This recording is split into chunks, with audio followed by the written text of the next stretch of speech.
Ótima manhã, você que acompanha a Clube nos carros pelas ruas da cidade, você que curte a nossa programação nos 11 municípios que fazem parte do nosso raio de cobertura, você que acompanha a Clube também no Brasil e no mundo pelo site clube93fm.com.br e pelo aplicativo Clube, muitíssimo obrigado pela enorme audiência de sempre. Hoje nós recebemos aqui o deputado estadual, deputado federal, Reginaldo Lopes. Para conduzir essa entrevista, eu tenho comigo a minha colega Samanta Dias. Bom dia, Samanta. Bom dia, Fernando. Muito obrigada pelo convite. Bom dia, ouvinte do BTN. Nós estamos ao vivo também no Facebook e aqui pelo canal Clube 93.9. Vamos falar direto com o deputado federal Reginaldo Lopes. Bom dia, deputado. Seja bem-vindo ao Sala de Entrevista nesta segunda. Bom dia, Fernando Almeida.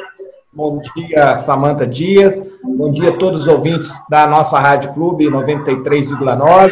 Bom dia ao meu querido povo de Brasília e de Minas, mas também de vários outros municípios, né? Vamos dizer assim, da grande Brasília de Minas, né?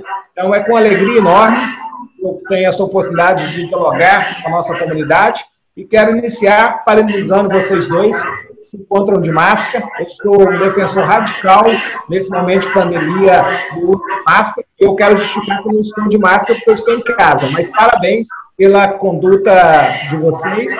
Peço à população para salvar vidas, é importante que cada um faça a sua parte e use as máscaras no dia a dia. São os cuidados essenciais para que a população passe por essa pandemia com menos danos possíveis, né, deputado? Sim, nós estamos no momento que nós ainda não temos um antiviral, nós não temos uma vacina, então, na ausência do medicamento, o único remédio que nós temos é o isolamento social. O isolamento social não é uma posição política. O isolamento social não é uma questão ideológica. O isolamento social é a única medida que nós temos para preservar a vida do nosso povo. Para a gente adentrar nessa entrevista, então, deputado, falando sobre a situação aí causada no país inteiro por causa do coronavírus, essa pandemia que vem assolando não só o Brasil, mas também o mundo. Eu já vi a posição do senhor. O senhor, então, é um defensor do isolamento social, esse isolamento horizontal. Fala para a gente sobre isso e como que o senhor tem defendido essa posição. Fernando, nossos ouvintes, Samanta, o país precisa ganhar tempo. O planeta Terra precisa de tempo. Tempo para que a ciência encontre uma vacina e possa imunizar a nossa comunidade, a nossa população. Isso ocorreu em 2008, não sei se vocês lembram, da pandemia da influenza H1N1. Como que nós conseguimos fazer aquela travessia? Duas ações muito diretas. Primeiro, naquela época, o presidente da República, o presidente Lula, ele comprou 150 milhões de vacinas e vacinou o povo brasileiro. Né? E também ele cuidou da economia. Tinha uma crise do H1N1 e tinha a crise de liquidez no sistema financeiro. Então, naquele momento, ele lançou um conjunto de obras públicas. 4 milhões de Minha Casa Minha Vida, 1,5 trilhão de obras públicas, ampliou a cobertura do Bolsa Família. O que eu quero dizer para você, Fernando? O isolamento social é uma necessidade para preservar vidas. Então, se tem o isolamento social, é lógico que tem impacto na economia, não é isso? O comércio, sem ser o comércio essencial, fica prejudicado. Mas também o comércio essencial, porque você tem uma diminuição na renda, na demanda, né, no dia a dia da economia. Então, nesse momento, para dar certo, o que o presidente da República tem que fazer?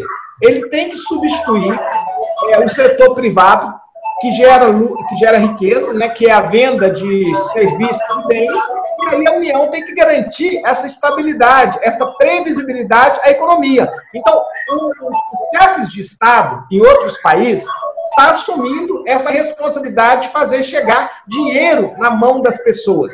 Então, cabe à União garantir recursos para os estados, para os municípios, para o Sistema Único de Saúde, para os mais vulneráveis, através do auxílio financeiro, e cabe à União, inclusive, eu sou autor de uns projetos e tenho defendido, que cabe à União pagar salário das empresas, inclusive. Não é empréstimo, não. A micro e pequena empresa são geradoras de 70% dos empregos formais no Brasil. O governo estivesse preocupado com a economia, ele teria que garantir esse pagamento de salário. Para quê? Para preservar essas empresas, sabe, Fernando? Então, eu quero aqui dizer que essa é a política correta para salvar vidas.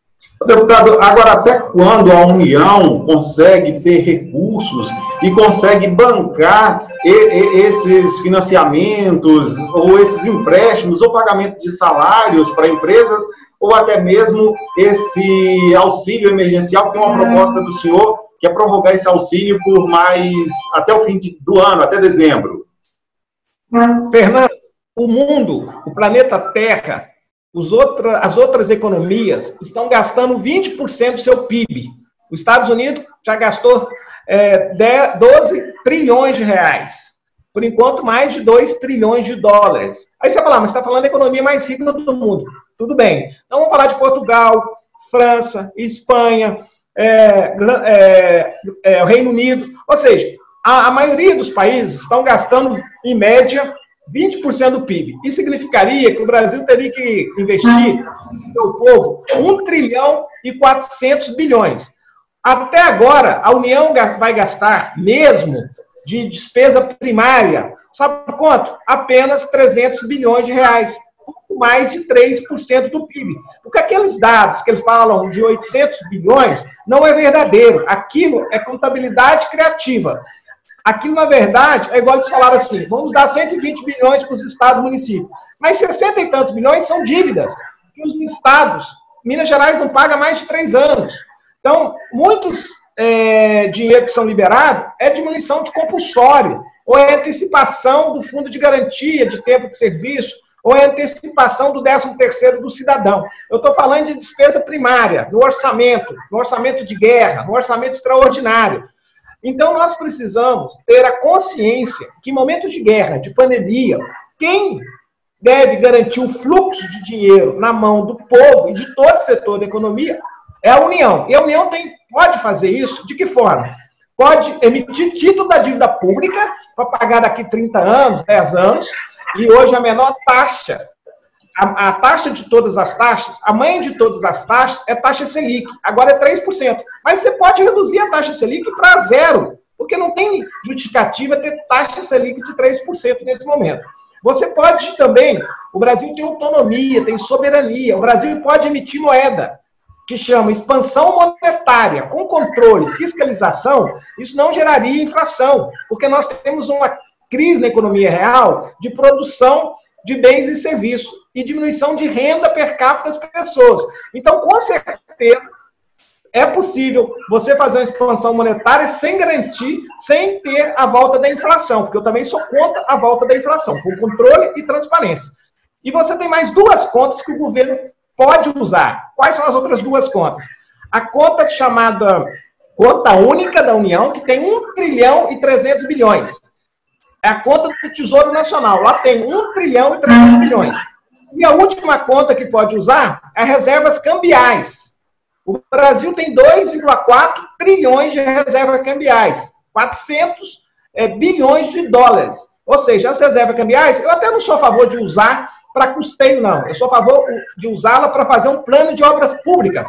O Brasil tem que lançar aí um projeto de obras públicas de 1 trilhão, 2 trilhões, parte das reservas, parte do setor privado e também com o título da dívida pública. Aí, Fernando e Samanta, você com 2 trilhões de obras públicas em 4 anos, você gera 10 milhões de emprego e resolve o problema cultural do Brasil, o custo do Brasil. Então, vocês têm saída.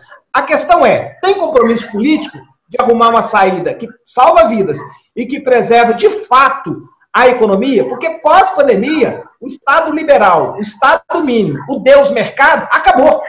Não tem lugar nenhum do mundo que defende mais Estado mínimo. Ou seja, o Estado mínimo não deu conta. Não deu conta nem sequer de emprestar dinheiro para o cliente deles, né, no setor bancário. Se a União não colocar dinheiro, o Estado mínimo não dá conta. Deputado Reginaldo Lopes, bom dia. Seja muito bem-vindo ao Sala de Entrevista. Obrigado, Samanta. Eu gostaria de saber, no Congresso Nacional, a maioria das pessoas são a favor do isolamento vertical ou horizontal? Eu acredito que a ampla maioria,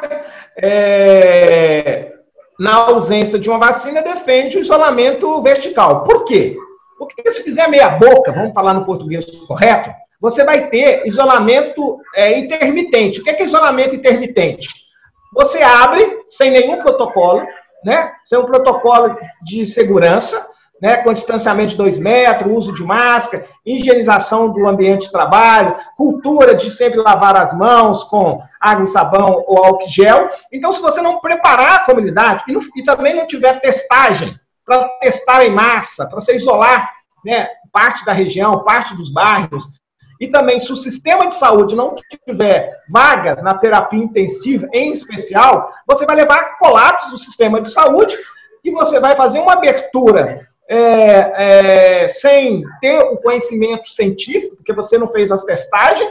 E o que vai acontecer? Você vai ter que voltar a fazer isolamento, mas aí radical, confinamento 100%, porque senão você vai assistir milhões de mortes, né?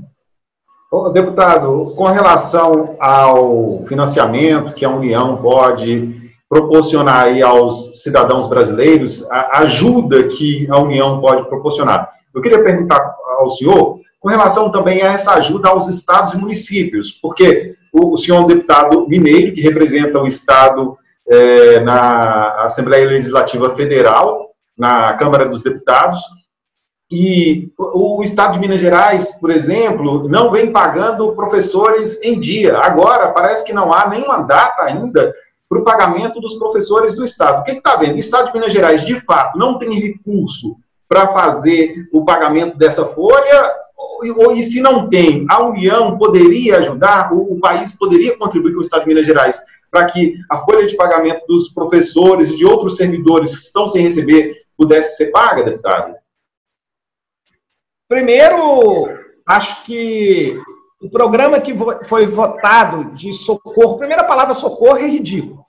É dever constitucional da União sustentar os subnacionais, que são os estados e municípios. Por que é dever da União?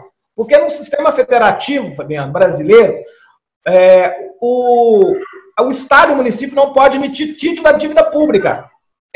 Esse compromisso é da União. Então, a União que tem que emitir esses títulos. Portanto, cabe à União sustentar os estados e municípios. Segundo, o projeto foi votado no Senado, nós votamos na Câmara. O nosso projeto da Câmara, o PLP 149, ele era muito mais ousado. Ele propunha uma compensação.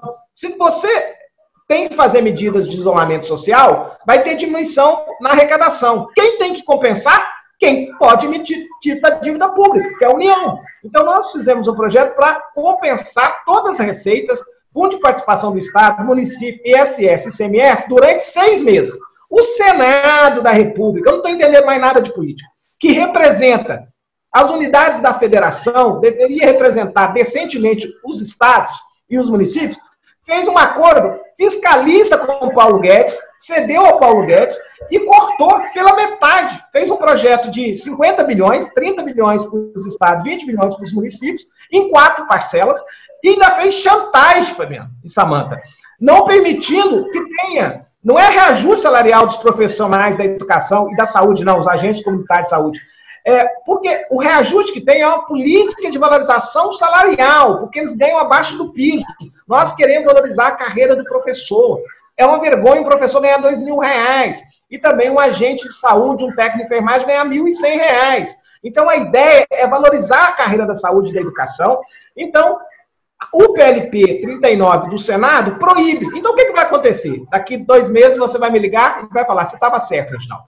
Nós vamos ter que votar um outro projeto de ajuda aos municípios e aos estados, porque senão não vai pagar salário dos trabalhadores em plena pandemia. E o pior, né? Ou seja, os serviços públicos, quem executa são os municípios e os estados, né? A maioria. Aí em Brasília de Minas, todos os serviços públicos aí são garantidos ou pelo município ou pelo estado. Não tem a União aí. Então, na verdade, é triste a União não entender que ela precisa fazer chegar os dinheiros, os recursos na mão dos governadores e dos prefeitos. Deputado, a pandemia do coronavírus, ela pode ter colocado algumas situações expostas e a sociedade brasileira tem visto isso.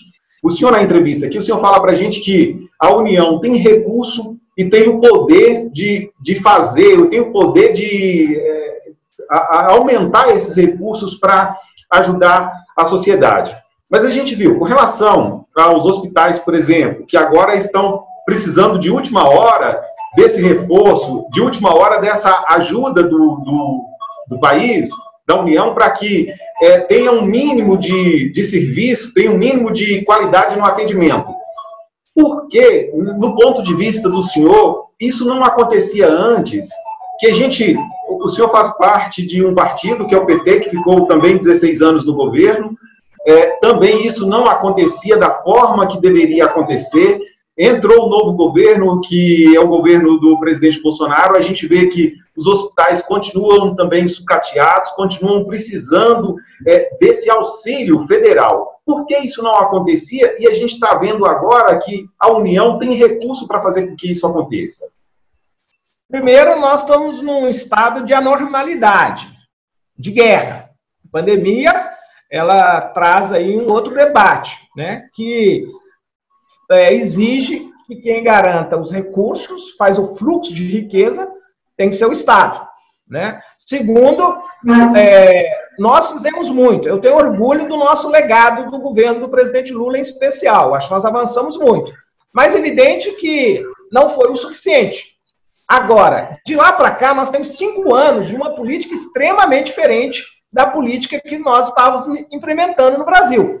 Tem 5 anos já que tem Michel Temer e Jair Bolsonaro. E que a lógica da economia, ela tem fim em si próprio. É uma lógica fiscalista. Não é uma lógica que tem o ser humano e as políticas públicas em primeiro lugar. Então, de lá para cá, piorou muito, Fernando. Muito. O que piorou? Piorou os direitos trabalhistas, piorou os direitos previdenciários, fez a terceirização, fez uma emenda que tirou 22 bilhões do Sistema Único de Saúde, a emenda constitucional 95, a emenda do gasto do teto público. Ou seja, de fato, hoje, se eu defendo que se o PT voltar a governar, o PT precisa enfrentar mudanças estruturais. Isso, de fato, o PT não fez. O que é mudança estrutural? Nós precisamos mexer no modelo federativo, nós temos que fortalecer mais os municípios, nós temos que fazer a reforma tributária, que libera o consumo, não pode ter tributo indireto. Um trabalhador que ganha R$1.000 não pode pagar 50% de imposto indireto. E um trabalhador que ganha 2 salários mínimos não pode pagar 27,5% de imposto de renda. O Brasil tem no sistema tributário, na sua total arrecadação, no imposto de renda, 6% da sua arrecadação. Os Estados Unidos tem 60% da sua arrecadação na renda e no patrimônio. O Brasil não cobra imposto dos mais ricos. Sem cobrar imposto dos mais ricos, você não vai ter justiça social, você não vai eliminar as desigualdades e os estados, a União, Estado e município, não terão os recursos necessários para implementar uma política de qualidade na educação, na saúde e na segurança pública. Fernando, é a minha opinião. Deputado Reginaldo Lopes, vemos a luta diária dos profissionais da saúde trabalhando na linha de frente contra a Covid-19. Sabemos que muitos desses profissionais trabalham sem qualificação, sem algo necessário para o seu trabalho. Vocês têm lutado aí no Congresso para a melhoria de trabalho desses profissionais, até mesmo em salário? Eu sou autor de 2 proposições na área da saúde. Primeiro, eu quero aqui cumprimentar todos os trabalhadores das áreas essenciais, né, os profissionais da saúde especial e dentro dos profissionais, os enfermeiros, técnicos e auxiliares, que não tem, Samanta, uma política de piso salarial no Brasil até hoje. Né? A ampla maioria tem que trabalhar em 2 lugares, né, fazer 2 turnos, né, fica um estresse, uma pressão e ganha R$1.000 e poucos. Então, nós estamos trabalhando para definir o piso salarial da carreira da enfermagem e também para reduzir para 30 horas a jornada de trabalho. Eu sou autor de outro projeto que deve ser aprovado essa semana, na quinta-feira, que nós indenizar, né, os profissionais que estão no front. Nós já perdemos aí uma centena de profissionais.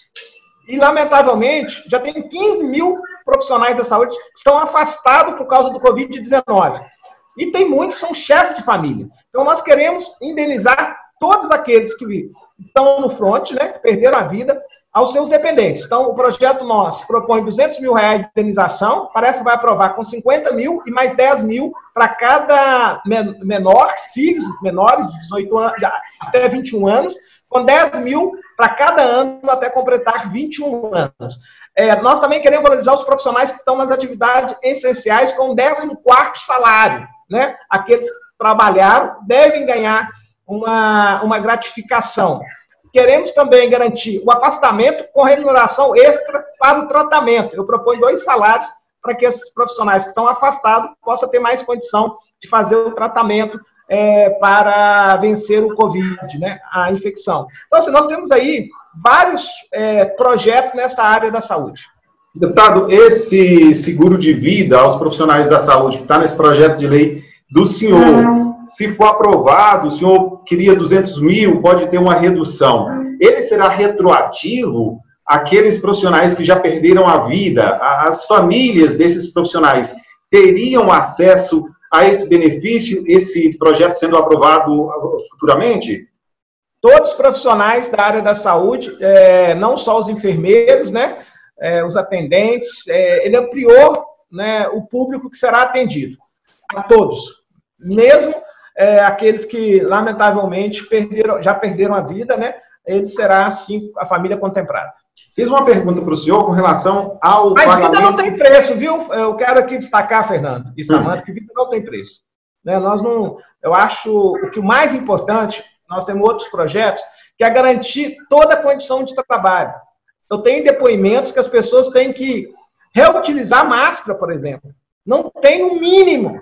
Isso é uma vergonha para uma nação como o Brasil, que deveria ter redirecionado a indústria brasileira para a fabricação de EPI, né, equipamento de proteção individual, e também para respiradores, ventiladores mecânicos, né, equipamento para formar os hospitais de campanha, equipamento para construir os leitos de terapia intensiva.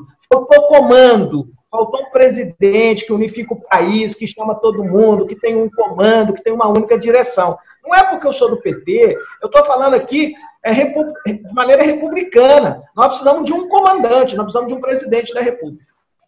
Deputado, eu fiz uma pergunta para o senhor com relação ao pagamento da folha do Estado de Minas Gerais. Minas Gerais, somente os profissionais de segurança e de saúde receberam salário nesse mês de maio. E isso já vinha ocorrendo desde o governo de Pimentel, muitos atrasos nos pagamentos em Minas Gerais. Mas agora eu queria que o senhor falasse sobre a situação de momento, que os servidores do Estado estão apreensivos para receber esse pagamento de maio e ter também uma previsibilidade nos próximos meses. Como que o senhor tem acompanhado isso, já que o senhor é um deputado federal e representa o Estado de Minas Gerais?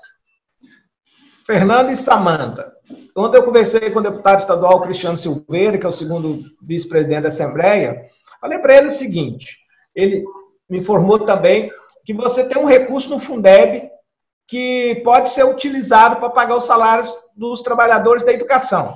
E também, pelo cálculo da Receita, que o secretário estadual da Receita de Minas informou, o secretário de Fazenda, não houve uma diminuição ainda da Receita do Estado.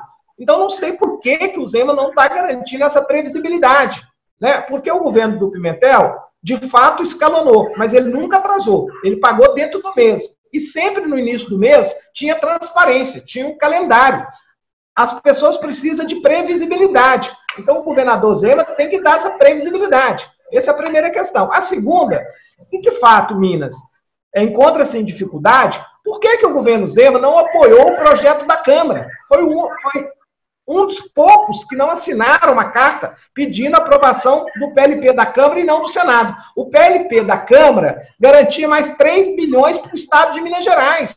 Então, imagina, se você está com dificuldade, né, e eu conheço as finanças de Minas, de fato, Minas encontra numa dificuldade financeira muito grande, mas também não procura soluções. Eu vou te dar uma solução, Fernando. No início do governo do Zema e do Bolsonaro, eu procurei as duas equipes econômicas. E falei tanto para o Zema como para o Onix Lorenzoni que o Pacto Federativo, né, os estados e os municípios só tinham um caminho para cumprir aquela frase que era menos Brasília, mais Brasil. Lembra dessa frase? Menos Brasil, mais Brasil. A única forma que tem é passar o país a limpo. Sabe como é que passa o país a limpo?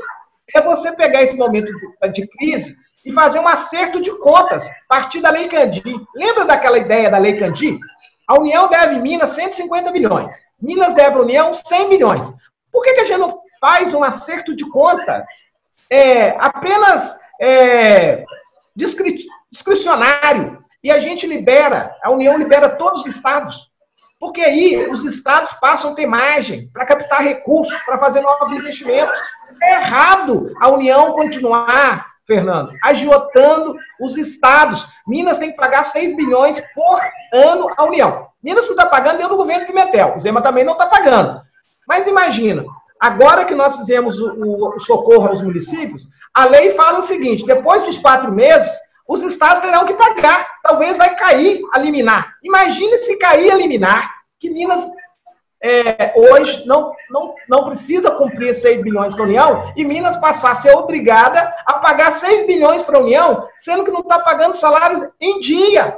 Então o governo Zema tem que ter uma compreensão, ele tem que liderar o estado de Minas Gerais e cobrar, já que ele é aliado do Bolsonaro, postura do Bolsonaro para resolver a quebradeira federativa que nós estamos vivendo no Brasil.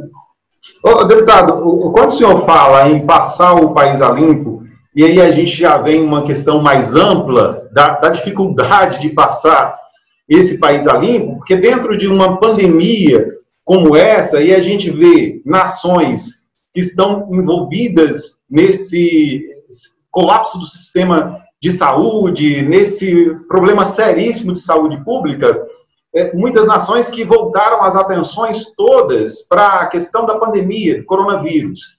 E o Brasil entrou em uma situação política nesse momento em que não deveria, no meu ponto de vista, não deveria acontecer coisas que vêm acontecendo no país, no meio político, em situações em que a gente percebe que parece que a própria pandemia é esquecida em alguns momentos. Como passar um país desse a limpo? Um país que o senhor fez parte do governo do PT, foram 16 anos do PT no governo, o PT se envolveu em diversos esquemas de corrupção.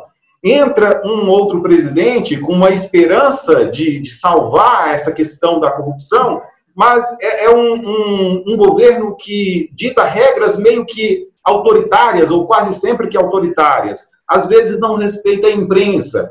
Como passar esse país a limpo, envolvendo todas essas questões políticas que acabam atrapalhando e prejudicando muito a sociedade brasileira? Primeiro, o PT não envolveu em corrupção. As instituições não erram. Erram são as pessoas. Algumas pessoas se envolveram em corrupção. Segundo, o modelo eleitoral político brasileiro também contribuiu para os erros, né? Terceiro, o governo Bolsonaro é o causador das dificuldades políticas. Ou seja, a sua incompetência e seu despreparo é que tem acirrado as disputas políticas. Bolsonaro sabe que seu governo deu errado. E na ausência de competência, dele ter humildade e chamar um pacto a favor do país, ele quer continuar fazendo fake news. Ele já produziu 1000 notícias falsas, fake news. E ele continua disputando no campo da política, né, fazendo guerra híbrida, meias-verdades. Ou seja, ele deseduca a sociedade. Ele transformou essa questão de isolamento social numa disputa política. Ele inventou esse negócio de cloroquina absurda. Eu até estou apresentando um requerimento porque eu quero saber por que ele comprou 530 toneladas. Por que ele mandou fazer 1.200.000 comprimidos todo mês. Ou seja, lamentavelmente, ele não quer liderar. Ele tem acirrado as disputas com os governadores, com os prefeitos, com a democracia, com o Supremo Tribunal Federal, com a Câmara, com o Senado. Então, quem é responsável por esse momento de tensionamento político é o Bolsonaro. Ele que demitiu o Mandetta, demitiu novamente o Nelson Tachi, ele demitiu até o Moro, porque o Moro é consórcio dele. O Moro é sócio desse governo, porque o Moro também fez uma operação Lava Jato, que não tinha a finalidade de combater a corrupção. A corrupção para o Moro era o meio para chegar no poder. Então o Moro e parte das instituições ajudaram a eleger esse governo despreparado. Então eu acho o seguinte, nós precisamos ter um projeto de país, ter um projeto de nação. Nesse momento de pandemia, precisava ter um líder, e Bolsonaro não lidera.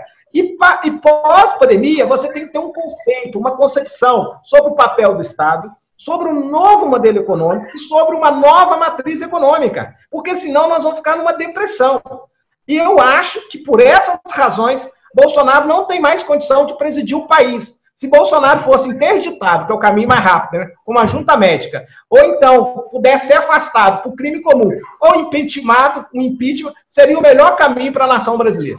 Essa questão do impeachment vem sendo discutida, falam em um envolvimento do presidente Bolsonaro com um centrão do governo, para poder evitar uma situação de impeachment. Mas especialistas também falam que, no momento, não há uma situação de ilegalidade no governo para que haja um impeachment do presidente. Como que o senhor vê essa situação, essa discussão, que às vezes essas discussões elas correm no setor político e tiram foco, em alguns momentos, do próprio enfrentamento ao coronavírus?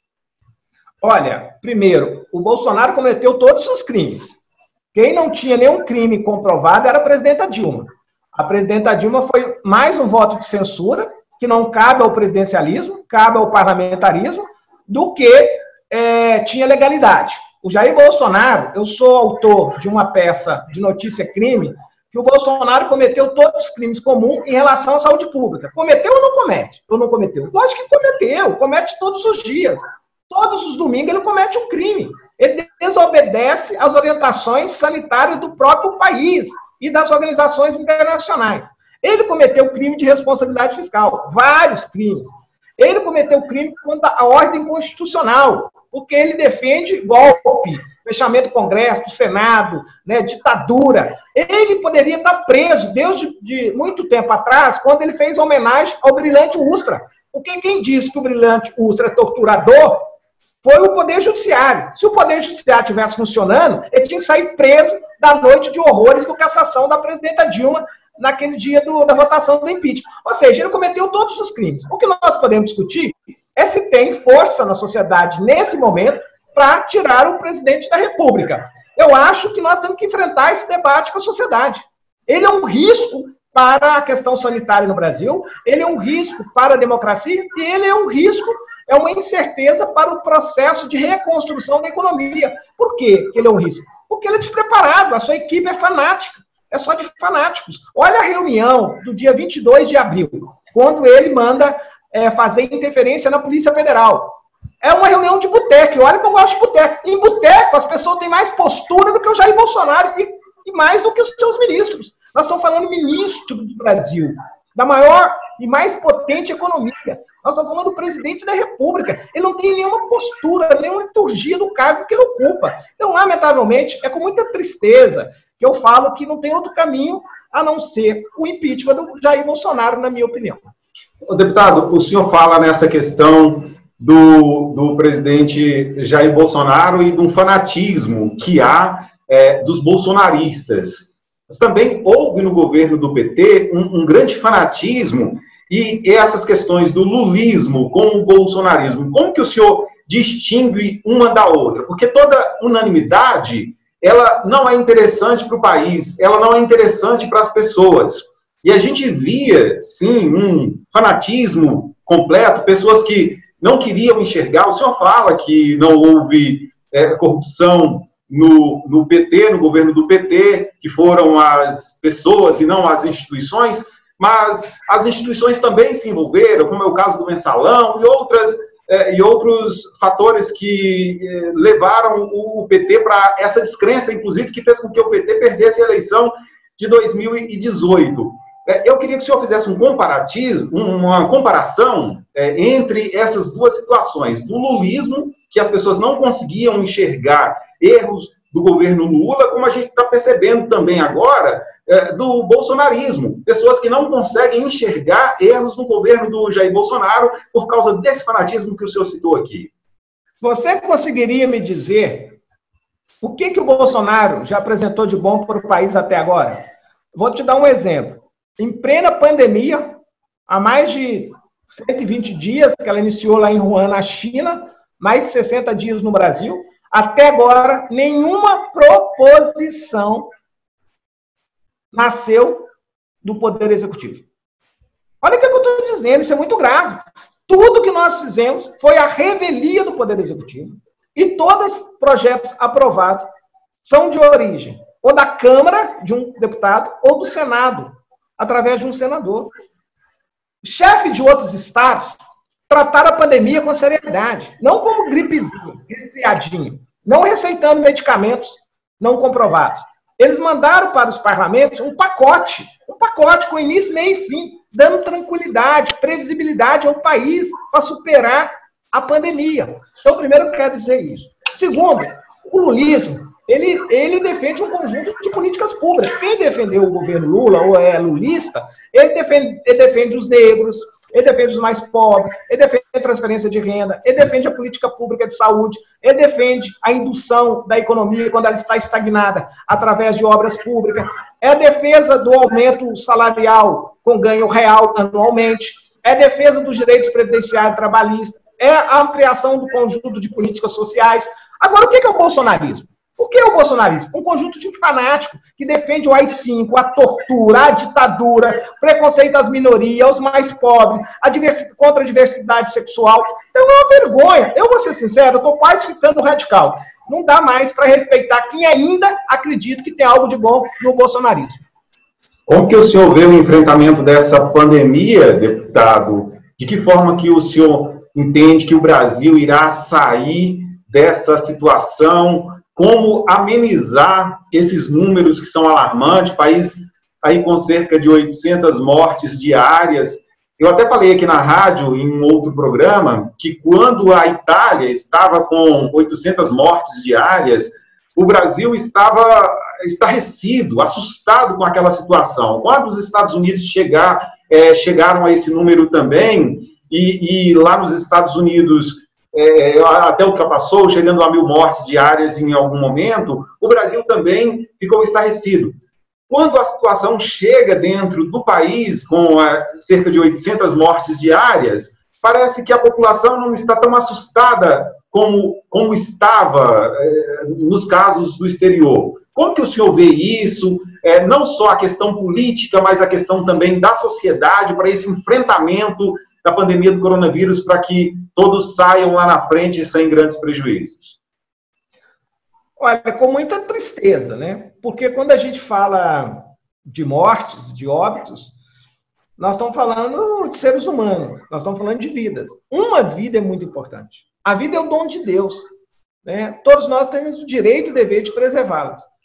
E, lamentavelmente, do ponto de vista da União, da Presidência da República, que é o maior gestor, ele não tem demonstrado essa sensibilidade e esse compromisso.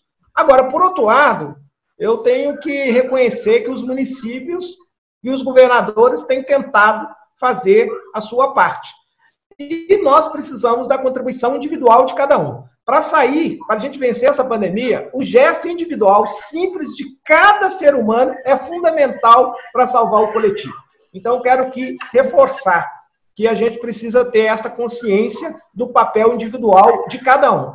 E, por último, Fernando e Samanta, eu sou um otimista do ponto de vista que nós podemos formar uma nova percepção na sociedade. É lógico que o meu partido acertou, mas errou. Eu reconheço que também o PT errou. Poderia ter feito mais transformações. Então, eu acredito que nós precisamos rediscutir um projeto para o país.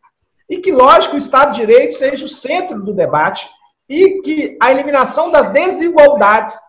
Não podemos mais, Fernando e Samanta, ter um modelo econômico que só olha para 1% da sociedade. Um modelo hoje só olha para 1% da sociedade. Não é só no Brasil, não. No planeta Terra, 1% dos mais ricos ficaram com 82% da riqueza.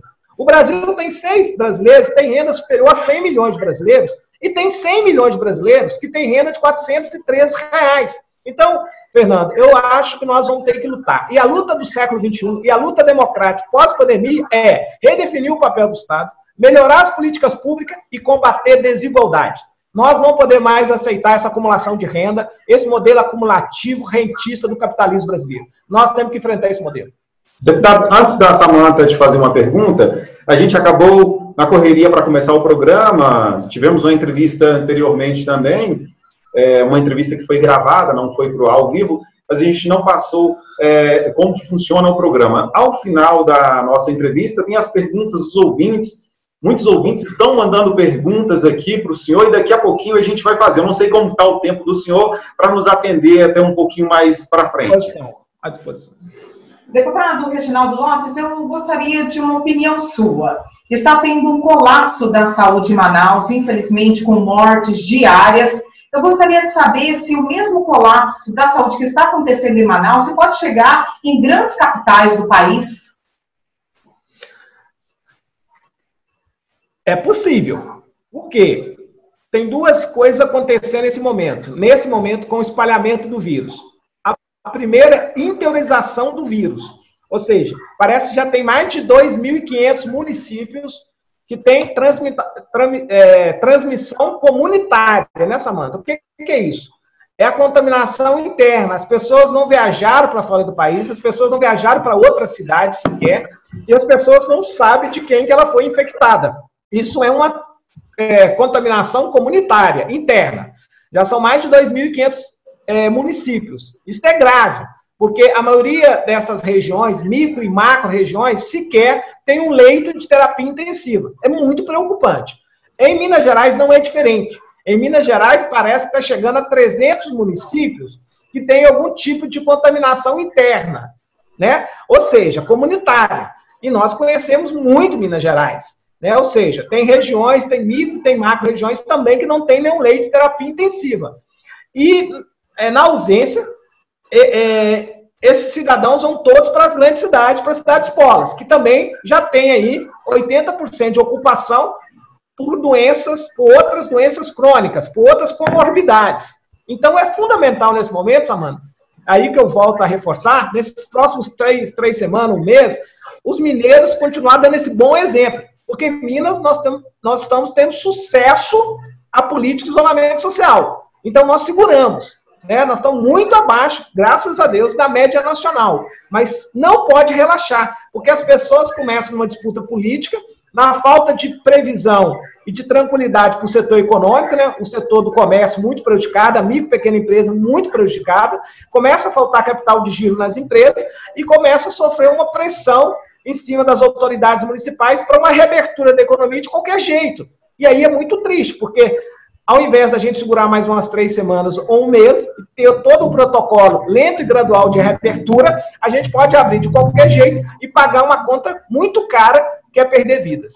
Ou seja, para o senhor, isolamento social é essencial, né? Para não haver a pandemia, né? A expansão. Nesse momento, Samanta, pelos dados, pela estatística, pelas curvas, a gente, em Minas, para ter um sucesso, para não jogar o serviço fora, né? Para não perder, né, o tempo precioso que nós dedicamos ao isolamento social, eu acho que a reabertura nesse momento, menos de 30 dias, eu acho extremamente arriscado. Se isso ocorrer, nós seremos obrigados, lá na frente, daqui 45 dias ou 2 meses, refazer, e aí vai ser lockdown, que é o confinamento total. Né? Então, nós vamos ter vários momentos, isolamentos intermitentes em diversas regiões, em momentos diferentes. Isso é péssimo.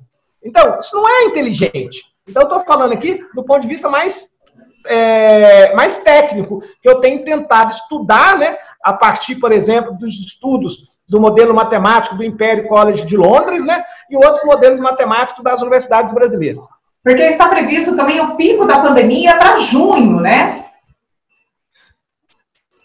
Isso depende muito do percentual de isolamento de cada cidade, de cada estado. Quanto menor, mais arriscado. Quanto maior, né, você vai achatar a curva, né? Então, você até prolonga a transmissão, mas você salva as vidas. Deputado, a gente tem visto o senhor defendendo pautas no Congresso, pautas que são mais voltadas para as populações mais pobres, para as pessoas que mais necessitam. A gente está falando de uma região que tem muitas pessoas carentes, o norte de Minas. O senhor, por ser um mineiro, também tem o conhecimento dessa região do norte de Minas. aqui de onde a gente fala. Eu queria perguntar para o senhor com relação à volta das escolas. O governo de Minas já começa agora um retorno de aula online. Mas a gente sabe que tem muitas crianças aqui no norte de Minas que nem internet sequer tem, ou até mesmo um celular ou algum equipamento eletrônico que possa fazer com que essas crianças tenham acesso a essas aulas online. Como que o senhor tem acompanhado e tem visto essa situação? Com muita preocupação. Uma questão é você garantir atividades, né, extracurricular. Outra questão é garantir como uma atividade regular. O governo ainda não posicionou se essas aulas online serão consideradas atividades regular ou extra-classe. Ou seja, olha, não dá para, no meio de uma pandemia, tentar reestruturar o modelo educacional, que a gente deveria ter feito lá atrás. O que é reestruturar? Pós-pandemia, nós vamos ter que garantir a todos os alunos acesso à internet e internet de qualidade. Pós-pandemia, nós vamos ter que garantir que o computador, o notebook, o smartphone, é um equipamento, é uma sala educacional, uma sala virtual.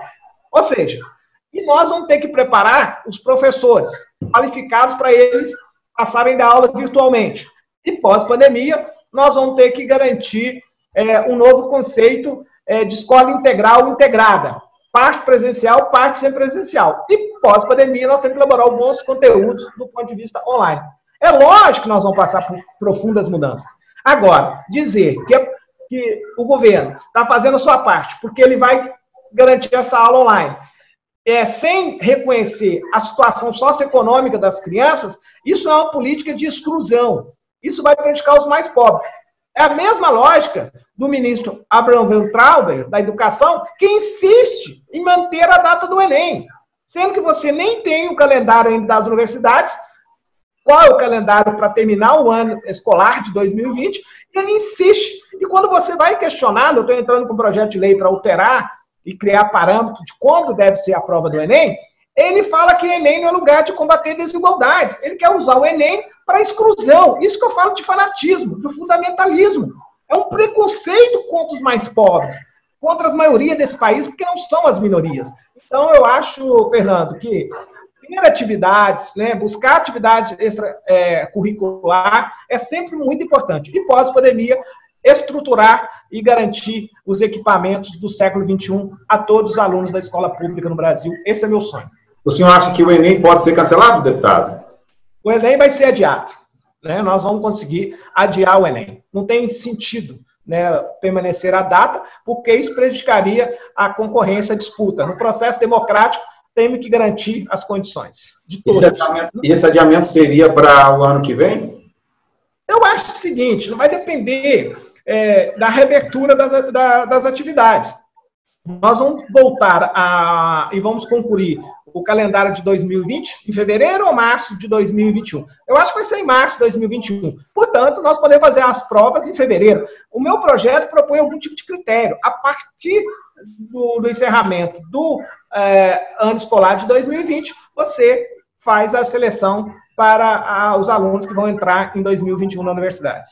Deputado, a pandemia trouxe diversas mudanças para o país nesse ano de 2020. E esse ano é um ano eleitoral. As eleições para prefeito serão no mês de outubro, né? Ou pelo menos essa era a previsão dentro do cronograma normal de 2020. Quais têm sido as discussões no Congresso Nacional acerca das eleições municipais? Esse é um tema delicado, né? Porque, em tese, o poder legislativo não tem autoridade para prorrogar mandatos, porque o poder emana do povo. Quem deve prorrogar mandato é o povo brasileiro, através das eleições.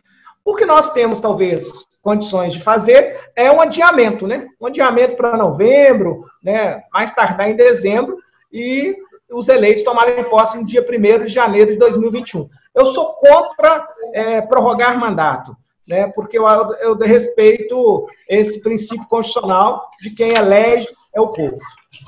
Deputado, nós falamos um pouquinho anterior aqui na nossa entrevista sobre corrupção. E a corrupção, ela assola o país E a gente vê em momentos de uma crise de saúde como essa, em que as pessoas mais necessitam das autoridades, das pessoas que têm algum tipo de poder, das pessoas que podem ajudar a todos numa questão de sobrevivência. E a gente tem visto pela mídia, como foi ontem uma matéria no Fantástico, superfaturamento em respiradores mecânicos, respiradores que seriam aí cerca de 30 e poucos mil reais, querendo cobrar até 250 mil reais. Como que o senhor vê essa situação de corrupção que acontece nesse momento no país? E aí, depois que o senhor responder, eu vou fazer uma pergunta relacionada exatamente a uma questão de um projeto do senhor. Eu sou radicalmente contra a corrupção. Eu defendo transparência absoluta. Eu sou autor da LAI, da Lei de Acesso à Informação Pública, que, inclusive, sem demagogia, né, e com modesta, é o melhor projeto de combate à corrupção. Não há nenhuma investigação que não tenha utilizado a Lei de Acesso à Informação Pública. Eu quero dizer isso, afirmar. E, lamentavelmente, é um absurdo, né, alguém tentar, né, nesse momento, o país está comovido, né, o país está indo, todos lutando, há uma rede de solidariedade, porque acho também, Fernando, que a pandemia trouxe princípios, novos valores para a política, viu? A questão da solidariedade, da cooperação, não é mais caridade, é um princípio que nós vamos ter na elaboração das políticas públicas e no comportamento do Estado. Então, é com muita tristeza, né? Eu acho que todos têm que ser investigados, apurados, afastados e presos. Um projeto de lei do senhor que autorizar empréstimos do BNDES a juros zero aos hospitais sem fins lucrativos, que prestam serviços para o SUS, né? São as consideradas aí as OS, as organizações sociais. E a amortização 100% também das dívidas dessas organizações sociais que prestam esses serviços sem fins lucrativos. E o que a gente viu, por exemplo, em uma matéria do Fantástico no Rio de Janeiro, que ocorreu, é que exatamente essas instituições, essas organizações sem finalidade lucrativas, se envolvendo em corrupções. Como que o senhor pensa, deputado, para que aquelas instituições sérias tenham acesso a esse recurso e essas que envolvem em corrupção sejam banidas desse recurso que seria interessante para essas instituições? Há uma diferença. Essas organizações sociais, elas fazem a administração desses prestadores de serviços, né? Eu sou contra, né? Essas instituições, elas terceirizam, né, serviços públicos, né? O prefeito faz um hospital municipal, não quer fazer administração, faz uma terceirização. É muito diferente das entidades do terceiro setor que executam a política na ponta. Não é meio, é atividade física que atender o nosso povo. Eu estou falando de santas casas e hospitais filantrópicos. O dinheiro para pagar essas dívidas. Essas dívidas, Fernando, elas são oriundas dos 30 anos do Sistema Único de Saúde. É bom dizer que essas instituições elas foram criadas na gripe espanhola, sabia? Com a gripe espanhola na década 20 do século 20, surgiram esses hospitais, porque as igrejas que atenderam o nosso povo, né, dentro dos seus salões comunitários, nas paróquias, e muitas criaram várias irmandades, santas casas e hospitais. Então, surgem na gripe espanhola no Brasil essas instituições do terceiro setor. E com o Sistema Único de Saúde, da Constituição de 88 e da regulamentação da lei em 90, eles passam a ser prestadores de serviço do Sistema Único de Saúde. E, na verdade, em Minas Gerais, a média e alta complexidade é feita e executada 70% por esse setor, por esse terceiro setor, pelas santas casas e hospitais. E o que aconteceu nesses 30 anos, Fernando? O subfinanciamento do SUS, vou te dar um exemplo. Hoje, um leito da terapia intensiva, por causa do Covid, ele está remunerando provisoriamente R$ 1.600 no hospital. Mas antes do Covid era 460. Então, essas casas de saúde acumularam dívidas. E aonde eles foram socorrer? Eles foram nos bancos comerciais. Então, imagina, de 5 anos para cá, eles melhoraram muito a qualidade da gestão. Porque mesmo sendo da igreja, da sociedade civil, eles contrataram executivo. Eles não terceirizaram, não. Eles contrataram uma pessoa, um executivo. E hoje, a inadimplência dessas casas é por causa da agiotagem do sistema financeiro comercial. Então, muitas casas de saúde, se você tirar o juro que eles pagam para entidades bancárias, eles passam a ser adimplente. Então, nós precisamos romper o que eu chamo de ciranda financeira dos juros sobre os juros, né?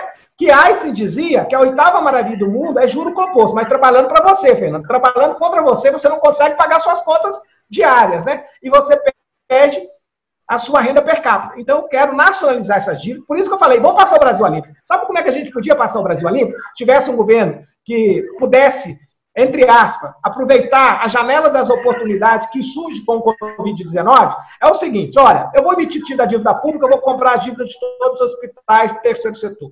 Depois da pandemia, você teria uma gestão, e aí você coloca regras transparentes de fiscalização, e esse terceiro setor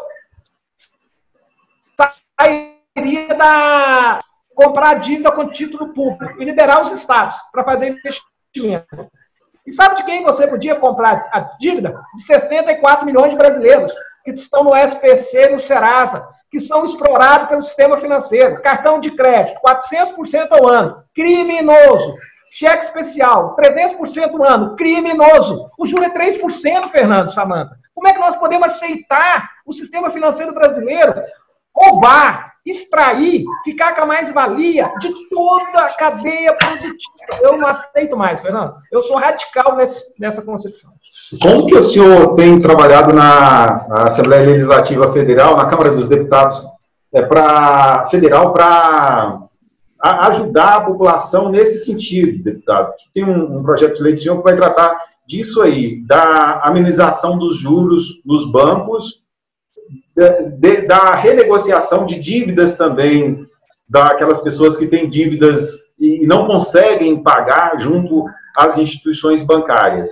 De que forma que o senhor pensa em ajudar essas pessoas? De que forma que o governo poderia elaborar propostas e fazer com que, na verdade, vocês, deputados, poderiam elaborar propostas e fazer com que essas propostas cheguem de fato à sociedade, cheguem de fato às pessoas que precisam?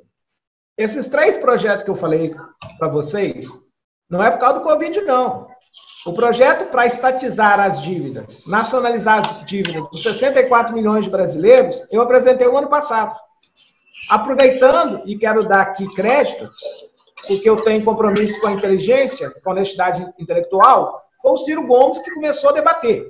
Eu reconheço que não apresentou a forma. Eu fui a Portugal, eu estudei a legislação de Portugal. Portugal tirou as pessoas do SPC.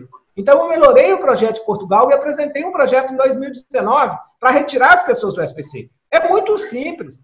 É só a Caixa ou o BNDES comprar essas dívidas, para mim devia pagar. Mas se quiser, renegocia com taxa de 3% ao ano, e não taxa de 400%, 300% ao ano. Então, meu projeto é nesse sentido. Eu apresentei um para o Covid agora, dentro do CAD único, das pessoas que ganham até 3 salários mínimos, que estão inscritos no CAD único, são 77 milhões de brasileiros. Então, aí eu não retiraria todos os 64 milhões, eu retiraria 50 milhões que têm renda per capita de 3 salários mínimos, né? Primeiro é esse projeto. Segundo, eu apresentei também no ano passado para o BNDES comprar as dívidas dos hospitais. E apresentei agora no Covid-19 de novo, para que o BNDES possa comprar. O governo Bolsonaro acatou. A Caixa vai comprar 5 bilhões, a dívida é 21 bilhões. Mas a Caixa está emprestando a 10%, Fernando. Eu queria que a Caixa emprestasse a 3%. 10% ao ano é melhor que 30%, 57%, mas ainda é alto, né? Então a Caixa vai comprar até 5 bilhões e eu tenho cobrado para ela renegociar, inclusive quando o contrato já pertence a ela. Porque tinha uma denúncia de hospitais que quando o contrato já pertencia à Caixa, ela não queria reduzir a taxa de juros. Imagina, Fernando, banco público. Ele quer, nesse momento de pandemia, pegar os contratos do banco privado, mas quando o contrato pertence à própria Caixa, ela não queria reduzir para os seus próprios clientes. Que absurdo também, né? Isso não é ético. Terceiro, eu apresentei há mais de 3 anos o acerto de conta da Lei Candir. A Lei Candir é o seguinte: a União deve 800 bi, que ela tirou o imposto sobre exportação de proteína animal, proteína vegetal e minério. Então, ela deve ao Estado 800 bi. E os Estados devem à União 805 bi. Então, é você fazer uma contabilidade. Na contabilidade, nós temos aquilo que chamamos partilha dobrada, crédito e débito. Então, você faz um acerto discricionário. A União não tem que emitir título, não. Ela tem que fazer um apagamento da dívida. E, contrapartida, ela finge que recebeu. Ou seja, os estados que devem a ela recebe com o crédito da Lei Candir. Aí, Fernando, nós liberamos entes federados, mais importantes são os estados, nós liberamos os prestadores de serviço na saúde, que são as santas casas dos hospitais, e nós liberamos o povo, o consumidor, Fernando. Economia não cresce. Se 64 milhões de brasileiros, a metade da população economicamente ativa, não tiver acesso a crédito.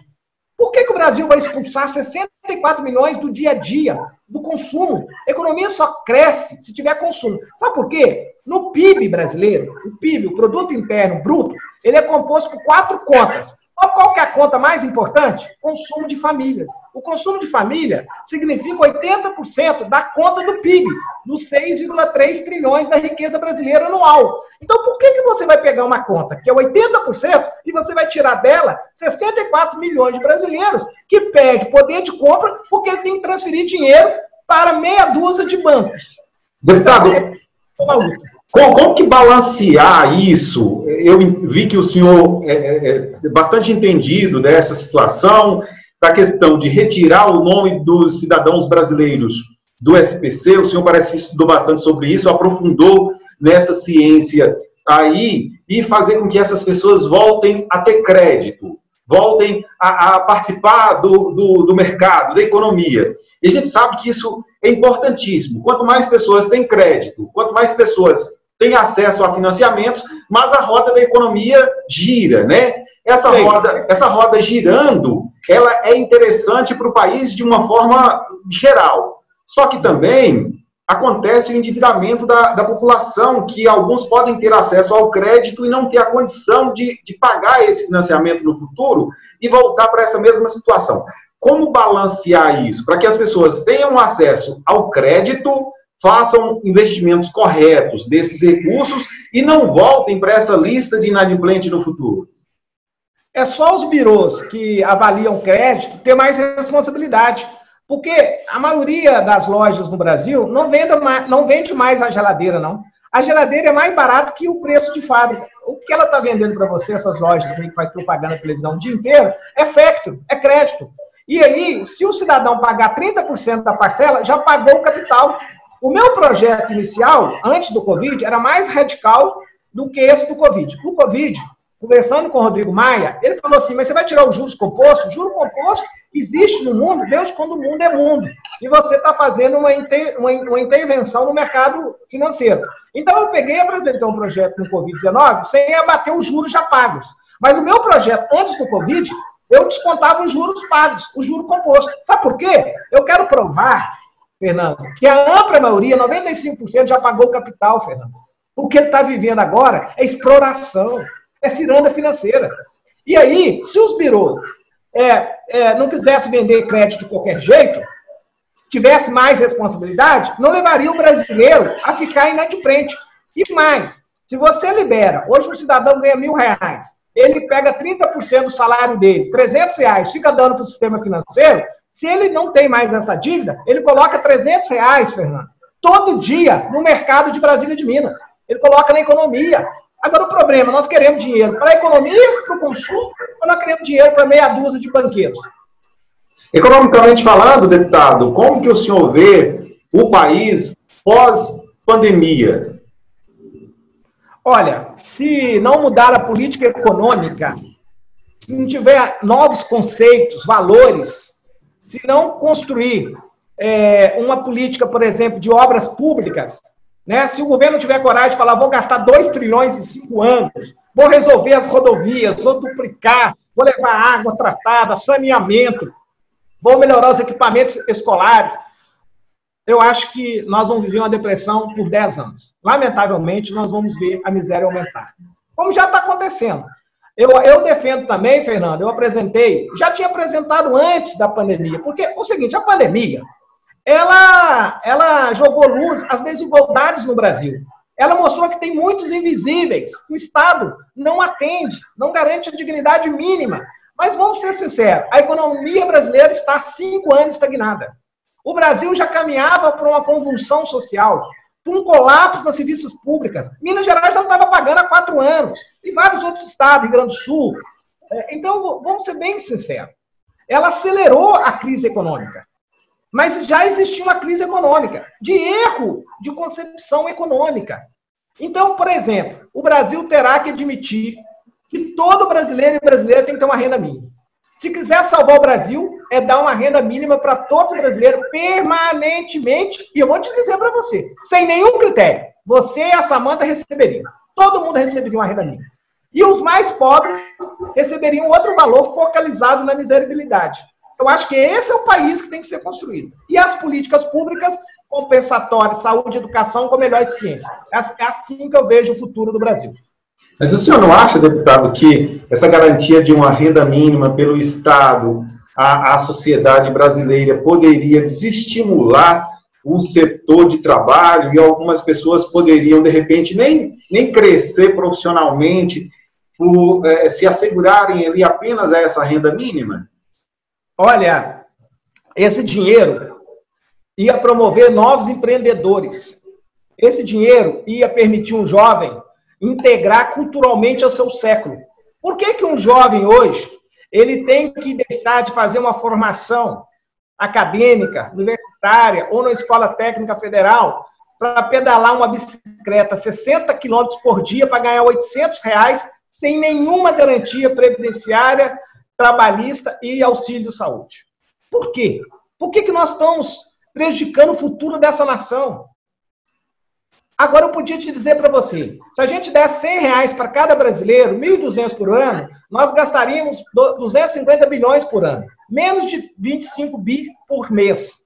Esse dinheiro volta 80% em impostos para os entes federados. Agora, eu vou te dizer, essa bolsa universal para todos, ela é bem menor que a bolsa para os super ricos. Sabe qual que é o tamanho da renúncia orçamentária no Brasil para os super ricos? O orçamento de 2020, renúncias fiscais, renúncias creditícias, renúncias financeiras, 400 bilhões de reais. Essa é a bolsa dos super ricos. Para os pobres, o Bolsa Família é 30 bi por ano. Para os pobres, que as pessoas reclamam, acham que elas não vão trabalhar, é 30 bi. Para os super ricos, para os milionários, são 400 bi. E eu te dou outra conta. O custo do serviço da dívida pública e encargos, abra o portal da transparência. Para esse ano de 2020, pandemia, 410 bilhões. É uma opção política de que país nós queremos construir. E a minha opção está clara, é enfrentar as desigualdades. E a renda deve ser um direito para todo mundo. Eu vou te dar um exemplo, Fernando e Samanta. As pessoas falam assim, mas por que não é concebível uma pessoa ganhar sem trabalhar? Né? Esse é o grande discurso. A pessoa tem que trabalhar. Primeiro, não existirá emprego no século XXI para todo mundo. Vamos ser bem sinceros. O mundo vai ter emprego na inteligência artificial. A robótica está dominando 95% do grande emprego na agricultura. Nós não estamos tributando a inteligência artificial, nós não estamos tributando a robótica. Ou seja, como é que é isso? Como é que nós vamos fazer uma nação justa? Nós vamos deixar acumular riqueza na mão de meia dúzia de pessoas? Outra questão. Muitos brasileiros vivem da riqueza do país. Como? Alugando imóveis, agiotando. Ou seja, por que os ricos têm direito de ganhar parte da riqueza do Brasil sem trabalhar e os pobres não? Um dia eu falei isso no debate da universidade. Eu falei, você mora onde? O jovem era contra as pessoas ganharem uma renda sem trabalhar. Eu perguntei, você mora onde? Eu moro numa república. Você aluga uma casa? Aluga. Esse cidadão trabalhou? Ele trabalha para ganhar esse aluguel? Não ganha, não trabalha. Ele já construiu uma vez, pôs o dinheiro dele lá, mas ele ganha sem trabalhar. Então, nós precisamos dar liberdade às pessoas. Uma democracia de verdade tem que dar o direito de ir e vir. E para as pessoas terem o direito de ir e vir de fato, de ter liberdade, elas precisam ter escolha. A pessoa tem que ter uma renda básica para escolher se ela vai aceitar aquele serviço ou não. Eu acho, Fernando, que junto com isso eu defendo a redução da carga e a jornada de trabalho. Viu? Eu acho que para todos trabalharem, nós temos que trabalhar menos. Eu apresentei uma PEC em dezembro de 2019, propondo reduzir a jornada de trabalho de 44 horas para 36 horas. Nós temos que tomar medidas radicais, medidas profundas. porque senão nós estamos prometendo para a sociedade, de 4 em 4 anos, que o Brasil vai mudar, e o Brasil não vai mudar porcaria nenhuma. Portanto, eu acho que nós temos que pensar um modelo antissistema, um modelo ousado, um modelo transformador. Deputado, o senhor falou em relação aos jovens. Muitos jovens reclamam que não conseguem trabalho por falta de experiência profissional. Será que os grandes empresários teriam que, então, mudar essa questão e dar, no caso, valor a essas pessoas que não têm experiências, aos jovens, no caso? O jovem não trabalha porque não tem demanda. Se a economia voltar a crescer, tiver consumo, todo mundo vai trabalhar. Por isso que tem que aumentar o salário mínimo todo ano com ganho real, tem que valorizar os direitos previdenciários e trabalhistas, tem que dar aposentadoria para todo mundo que estiver desempregado, tem que dar renda básica para todo mundo, tem que fazer a economia girar, tem que parar de cobrar 50% de imposto sobre consumo. Um trabalhador aí de Brasília de Minas, que ganha R$ 1.045, gasta R$ 525,50 em impostos indiretos. Ele acha que eu estou ficando doido, que ele não paga. Paga. Ele paga na energia 31%, ele paga na gasolina 44%, ele paga na cerveja 200%, ele paga no pãozinho francês 18%, ele paga no arroz, ele paga no remédio. O dia que o Brasil parar de cobrar imposto indireto e cobrar só no patrimônio da renda, nós vamos aquecer a economia, aí vai ter demanda, vai empregar todo mundo. Enquanto não tem emprego para todo mundo, eu sou a favor de colocar esses 1.800.000 jovens que formam todo ano, a gente ampliar as vagas nas universidades federais, nas escolas técnicas, no ProUni, no FIES, e retardar a entrada desse jovem por 5 anos e voltar eles ao mercado extremamente preparado para o século XXI. Esta é a minha concepção. Por isso, Samantha e Fernando, eu ajudei a colocar aí o Brasil profissionalizado, uma escola que está sendo construída aí para Unimontes, parou, ficou várias vezes paralisada a obra, eu liberei em 2009 quase 15 milhões de reais para a gente ter uma escola que possa garantir a formação técnica profissionalizante para a juventude de Brasília de Minas, como eu também levei para aí várias creches, umas 2 ou 3, da escola infantil. Eu já ajudei muito Brasília de Minas, eu estou falando isso aqui porque, de fato, eu tenho uma parceria, ajudei na questão da reforma do mercado municipal, que é um centro de comercialização da agricultura familiar. Eu acho que a gente tem que pensar políticas, independente da questão eleitoral e de voto. Nós temos que pensar um programa mais estruturador e transformador para mudar a vida das pessoas, Samanta. E eu estou falando isso com muito carinho, Samanta, porque eu fui autor e relator do Primeiro Emprego, do Pronatec, do ProJovem, do FIES e do ProUni. A maioria desses programas eu ajudei a pensar. Mas pensando no século XXI e a inteligência artificial, eu prefiro hoje ter um programa que você retarda a entrada do jovem no mundo do trabalho e emprega o pai dele. Porque se você for tentar empregar o filho com salário precarizado, direitos precarizados e desempregar o pai dele, isso é totalmente irracional. Por isso que eu fui contra a carteira verde e amarela do Jair Bolsonaro. Porque ele desempregava o pai e empregava o filho sem nenhum direito. Deputado, o senhor falou sobre a escola técnica daqui de Brasília de Minas, e há um recurso grandioso já investido nessa escola técnica. A gente viu recentemente um estudo falando sobre as obras inacabadas no Brasil, que é o grande prejuízo para a nação. Essa escola técnica daqui de Brasília de Minas, deputado, por que está nessa situação? O que o senhor tem a falar sobre isso? O senhor ajudou no processo da construção dessa escola, que até hoje não saiu, não chegou de fato a ajudar os jovens da região. Eu já fiz mais de 30 reuniões. Nós começamos em 2009, o governador Aécio Neves era contra, eu consegui fazer pela Unimontes, depois mudou o governador, as obras pararam, as empresas quebraram, porque erraram, fizeram licitação por lote, eram 13 escolas que eu liberei para o Norte de Minas. 7 ficou no lote, 6 em outro lote. As empresas não deram conta de tocar as obras, aí foi virando uma bola de neve. E aí precisou de aditivo e mais recursos. Conseguindo o Estado, conseguindo a União. Agora, nós vamos concluir as obras. Mas o governador não quer fazer só a parte. O governador não quer colocar os profissionais. Esse Brasil profissionalizado, ele foi pensado para aquelas cidades menores que não teriam o Instituto Federal. Porque eu consegui ampliar o Instituto Federal também no Brasil. E as universidades. Então, o Brasil profissionalizado, o governo entrava com a infraestrutura, 12 mil metros de construção, um equipamento moderno, e os governadores entravam com a parte da docência. Até porque o governador já tem uma escola estadual aí. Ele precisaria contratar os profissionais da parte tecnológica, da parte profissionalizante. Mas aí os governos foram mudando e as pessoas não querem assumir a sua parte nessa parceria. Então, o que eu proponho? Já falei isso para o reitor, né, da Unimonte, já falei isso até para o vice-governador de Minas, e tenho defendido. Talvez, já que o Bolsonaro é amigo do Zema, o Zema é amigo do Bolsonaro, eu já falei isso para os deputados da região também, que deveria pedir a União para transformar essas escolas no Instituto Federal, a partir do momento que o Zema não quer colocar professores, porque a de Brasília de Minas está quase concluída, não sei como é que está a obra. Eu acho que está em fase de terminar a obra. Mas você tem obras dessas 13 cidades, que tem obras concluídas, que tem 2 anos, que tem segurança, que não permite a comunidade entrar para usar a biblioteca ou a quadra, e ela não funciona. Isso é uma vergonha. Uma vergonha, é uma decepção. Por quê? A lógica política do Estado mínimo está prevalecendo. A lógica é que o Estado não tem garantir educação de qualidade para as pessoas. Porque as pessoas falam educação, mas na hora de garantir orçamento, botar para funcionar, fazer os prédios, as pessoas não colocam os recursos. Se eu não me engano, a obra aqui de Brasília de Minas deve estar entre cerca de 70% construída. É uma obra que ainda precisa de bastante recurso para que ela seja finalizada. Quando eu falei com o prefeito e com o reitor, estava relicitando novamente essa obra. Deputado, por falar em estudo e oportunidade para os jovens, eu queria que o senhor falasse um pouquinho para a gente. O senhor citou aí sobre o FIES, que é um programa importante, interessante, mas um programa que tem suas falhas.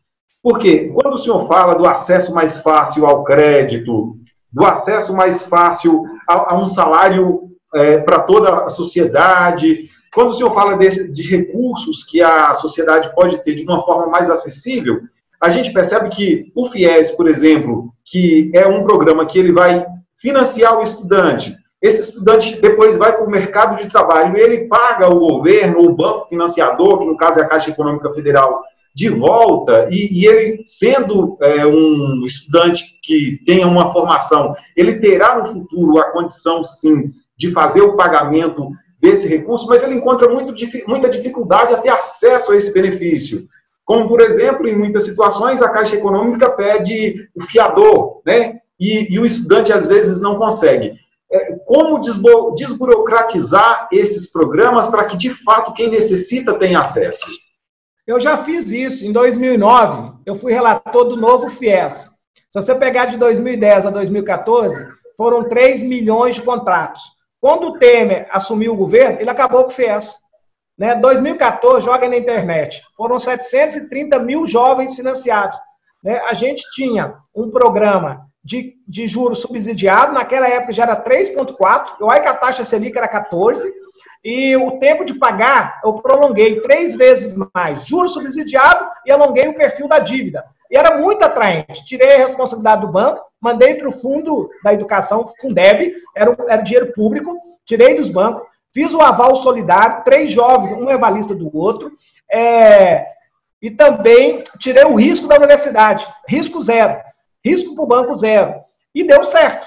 Aí veio o Temer, ele passou para 25 mil bolsas, 25 mil financiamento com juros de mercado. Então, meu amigo, é presente de grego. Ninguém quer o financiamento dessas condições, nem a universidade, nem o banco, e menos as famílias. Então, lamentavelmente, é isso que eu falo para você. Por trás também do impeachment da Dilma, teve uma mudança de políticas públicas. Eu não estou aqui inventando argumentos, são os fatos. Falando nessa questão de financiamento, o governo autorizou recentemente, na verdade, a Assembleia, a Câmara dos Deputados, votou, um projeto de lei para o empréstimo às pequenas e microempresas. Aí vem a questão da burocracia também, deputado, que as pessoas às vezes não têm acesso. Nesse empréstimo, o que é pedido é uma garantia pessoal, que é o conhecido fiador. E a gente percebe, em um momento de pandemia, um momento de crise econômica, um momento de desconfiança no mercado, em que as pessoas ficam mais sujeitas a situação de ter, possivelmente, uma inadimplência. É muito difícil que uma pessoa, um pequeno empresário, um microempresário, consiga um fiador para que ele consiga ter acesso a esse financiamento.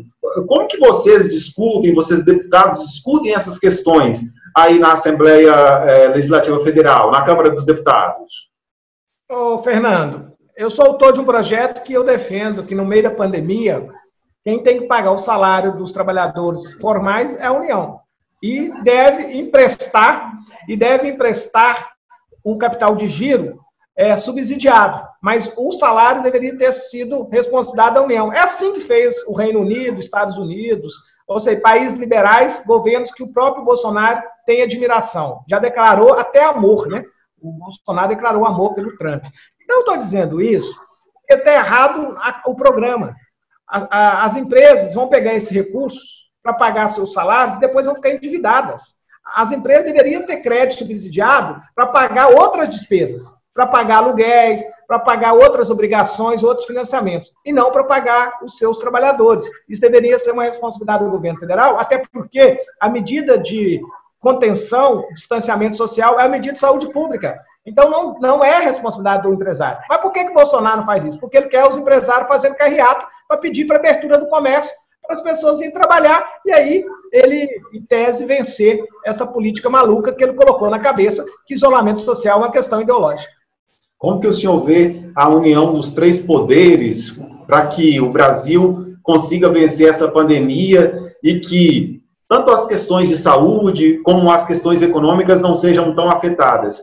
A gente viu agora o Rodrigo Maia com uma certa aproximação com o presidente da República, Jair Bolsonaro, mas a gente não nota que seja uma aproximação tão verdadeira assim. Há ali uma situação que pode, a qualquer momento, mostrar o contrário, mostrar que não há essa situação amigável entre poder legislativo e poder executivo. E tem também aí as questões do poder judiciário, que às vezes o presidente da República, com as decisões dele, acaba chocando bastante o que pensa também o Poder Judiciário. Como que o senhor vê todas essas situações e a importância da união dos três poderes para que o Brasil passe por essa pandemia de uma forma mais tranquila, deputado? É fundamental, mas o Bolsonaro se comporta como telespectador, como candidato e não como presidente da República. É de responsabilidade dele liderar. Ele fez aquela marcha da insensatez, que ele invadiu o Supremo, desprezando as relações, autonomia e independência das instituições, ao invés dele constituir um comitê e liderar o país. Ele precisa liderar o país, Fernando Sabino, ele precisa coordenar o país e não ampliar os conflitos e as crises políticas. É de responsabilidade dele, né? Então, lamentavelmente, nós não temos um presidente capaz de liderar o país. Deputado Reginaldo Lopes, já que estamos falando sobre o presidente da República, Jair Bolsonaro... Eu vou precisar sair daqui 10 minutos, só para a gente combinar. Ah, sim. Sim. Eu gostaria de saber a sua opinião, o que está havendo entre o presidente com os seus ministros, falta de sintonia? Eu gostaria de saber a sua opinião sobre isso. Eu acho que até tem sintonia demais.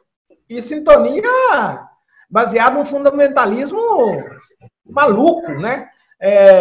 E aqueles que pensam diferente, ele manda embora. É lamentável, porque não tem um projeto de país. As pessoas falam assim, nós somos muito cristãos, eu sou cristão, militei na Pastoral da Juventude. Esse sentimento cristão dá a impressão que quando a gente tem uma posição diferente, a gente está fazendo disputa política em meio da pandemia. Não, nós queremos unir o país. Mas unir o país em torno de qual programa? Unir o país a favor da especulação, do capital acumulativo, da ganância empresarial, ou unir o país para salvar vidas?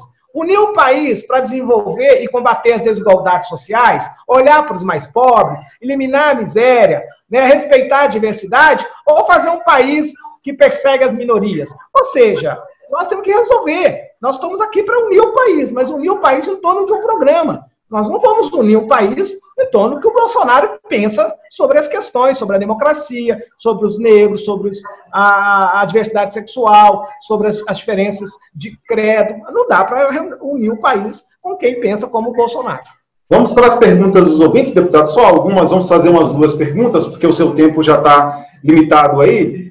Tem um ouvinte que está perguntando aqui. Olá, bom dia a todos, em especial ao entrevistado de hoje, deputado Reginaldo Lopes. Bem, diante da crise provocada pela pandemia do novo coronavírus sobre o país, autoridades das mais diversas esferas de poder têm tentado apresentar respostas aos impactos de saúde pública, econômicas e sociais produzidos pela doença. Como é ano eleitoral, eu gostaria de saber qual sua opinião sobre a necessidade de gastos de pelo menos 5 bilhões de reais entre custos do TSE, do fundo eleitoral e fundo partidário para organizar as eleições deste ano.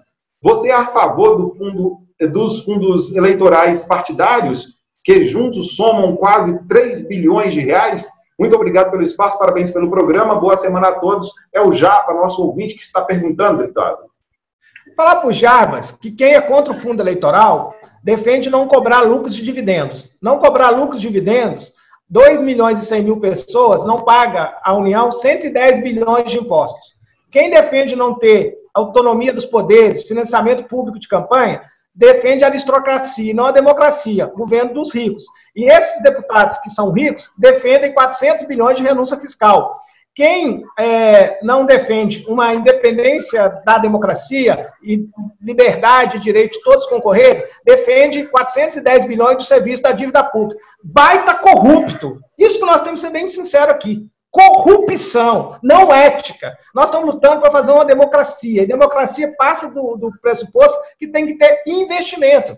Agora, esse discurso é dos bolsominions. Os bolsominions querem dizer o seguinte: libera os 2 bi que resolve o Covid. Não, nós precisamos de 1 trilhão na economia e na saúde. Agora, se os bolsominions querem fazer uma disputa para tirar a credibilidade do parlamento e da política, nós já autorizamos o Bolsonaro a não usar mais o dinheiro do fundo eleitoral. O orçamento de guerra e a não cumprimento das metas fiscais permite o Bolsonaro, se ele quiser, mas eu garanto que o Centrão, os novos aliados dele, né, que vão agora sustentar a corrupção, os vários crimes que eles estão cometendo agora no enfrentamento ao Covid, e mais a independência das instituições, porque ele quer comando da Polícia Federal para cobertar os crimes que a família e o clã Bolsonaro já cometeram. Então, na verdade, ele não tem coragem de pegar os 2 bilhões do fundo eleitoral e colocar em outro programa. Já está autorizado, nós já autorizamos, não tem mais orçamento ordinário, orçamento extraordinário. Se o governo Bolsonaro quiser, é só ele parar de fazer disputa na rede, parar de fazer fake news e colocar o dinheiro aonde ele bem entender. Deputado, mais uma pergunta do nosso ouvinte, o Gustavo Ferreira. Sobre imposto sobre o patrimônio, simplesmente não funciona. Vai cobrar sobre patrimônio líquido, isentando fazendas de valor bilionário, ou vai obrigar ao cidadão a vender a propriedade para pagar o imposto? Ele deu, uma opinião, depois ele fez uma pergunta. Nós estamos defendendo o meu imposto sobre fortuna. É o seguinte, é 0,5% para quem tem 20 milhões de patrimônio, ano, 0,75% para quem tem 30 milhões e 1% para quem tem 40 milhões. Esse é o meu imposto sobre patrimônio.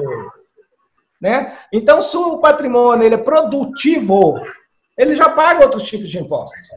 E nós temos que cobrar sobre a renda. Eu estou dizendo que o Brasil cobra 50% de imposto indireto de quem ganha R$1.000 e quem ganha lucros de dividendo, que não recebe salário, não recebe prolabore, recebe lucros de dividendo. O Fernando Henrique Cardoso isentou em 95, que antes que eles pagavam imposto de renda, eles recebiam 20 milhões, e agora que eles não pagam imposto de renda, nesses últimos 25 anos, eles passaram a receber 400 bilhões, que permite a União arrecadar 110 bilhões, nós estamos propondo cobrar imposto de renda de lucro de dividendo. Será que alguém pode ser contra isso? Nós estamos propondo tributar o sistema financeiro, porque quem tem trabalhador, a pessoa que gera emprego é que paga imposto. O cara que não gera emprego, só tem lucro, não paga imposto. Nós temos que mudar o sistema tributário, ele é injusto. Então nós temos que ampliar esse discurso com a sociedade, porque nós temos que convencer o cidadão brasileiro a concordar com o novo modelo tributário, o novo modelo econômico. Senão, o fake news, a mentira, a meia-verdade vai ganhar as eleições. Porque o que ganhou a eleição foi mentira, foi fake news. Deputado, o senhor nesse momento está em Minas Gerais ou no Distrito Federal? Eu estou em Brasília, eu tenho uma reunião de colégio de líder, eu sou da Câmara, do Congresso, eu sou de uma comissão de fiscalização das ações do Covid. né, Câmara e Senado, do Congresso. Então, eu preciso sair, eu tinha que estar lá 1 hora, eu quero até pedir desculpa, mas eu quero voltar a debater com vocês e a gente ouvir só a pergunta do cidadão. Eu acho que é importante para a gente nivelar conhecimento, ajustar pensamento, né? E da democracia, ouvir o contraditório. Então, eu me comprometo, Fernando e Sabrina, a voltar aqui no programa para a gente responder aí 2 horas, se vocês quiserem, de pergunta do ouvinte. Pode marcar com antecedência e a gente faz esse bate-papo. Importante, sim, deputado, o contraditório. Inclusive, a gente até deixa o espaço aqui para algum outro deputado que defende as ideias bolsonaristas, diferentemente do senhor, né, que defende as ideias do PT. É um deputado que faz parte do PT há muito tempo, defende essa política que é pregada pelo PT e vem trabalhando, atuando em Brasília, representando o estado de Minas Gerais. Quero agradecer ao senhor imensamente e dizer que o espaço está aberto aqui também para quem tem pensamentos diferentes do senhor. Muito obrigado, deputado Reginaldo Lopes. Fernando, muito obrigado. Sabrina, eu que agradeço, Sabrina. Eu quero dizer para você que hoje eu defendo um programa bem mais ousado que o PT já fez, viu? Eu também sou crítico pontual ao PT. Sou do PT, meu único partido, continuarei sempre petista, mas eu defendo que o PT pense um programa muito mais ousado na economia. Eu acho que em algum momento o PT também conciliou na economia, mas conciliou para melhor. Foi a primeira vez que teve uma política do ganha-ganha. Todos ganharam. Mas agora, para o século XXI, não tem como fazer um programa para todos ganharem. O andar de cima tem que deixar de ganhar, para o andar de baixo subir um degrau. Não há justiça social sem justiça tributária. Então, o meu compromisso é com o Estado brasileiro, com o país justo e a enfrentar as desigualdades, né? Então, eu me comprometo a voltar e vou pedir para marcar. E eu quero, do fundo do coração, agradecer essa grande oportunidade de dialogar com o nosso povo pelas redes de computadores, mas em especial com a região em torno de Brasília de Minas, e em especial com Brasília de Minas. O meu eterno gratidão. Muito obrigado, Sabrina, e muito obrigado, Fernando. Obrigada, okay. Obrigado, deputado. Abraço. Falamos então aí com o deputado Reginaldo Lopes, falou com a gente direto de Brasília, aqui no sala de entrevista desta segunda-feira. Como a gente falou, né, Samanta? A gente viu que o deputado, ele muito incisivo na defesa das políticas do PT, né? A gente sabe da importância também das políticas, algumas políticas bolsonaristas, né? E esses dois partidos, esses dois viés políticos no país, eles têm suas falhas e têm também suas vantagens, né? Então, a gente abre um espaço aqui futuramente, a gente deixa isso aqui, vamos tentar fazer convite também para algum deputado que tenha um pensamento diferente desse do deputado Reginaldo Lopes, que falou com a gente, para que o contraditório seja presente também aqui no nosso programa. O Clube é uma empresa democrática. Democrática, o espaço está aberto, né? Do PT, como temos ouvintes do Jair Bolsonaro no caso, então... Com certeza. E como a gente falou, a gente questionou o deputado aqui sobre certas corrupções em que o PT foi envolvido, algumas políticas econômicas também do PT, inclusive políticas na área da saúde, que não deram certo, que não trouxeram resultados para o país, quando ele criticou bastante a política, tanto econômica como a política de saúde do governo Jair Bolsonaro. Então, a gente fez esses questionamentos para ele também, mas a gente vai ter um espaço futuramente para entrevistar aqui também algum deputado, algum representante do governo federal, Samanta. Sim. Sala de entrevista está ficando por aqui, volta na próxima segunda, às 10 horas da manhã. Fiquem todos com Deus, valeu, tchau, tchau, grande abraço e até lá. Obrigado, Samanta, pela parceria. Fernando, obrigada a você, até a próxima segunda. Até.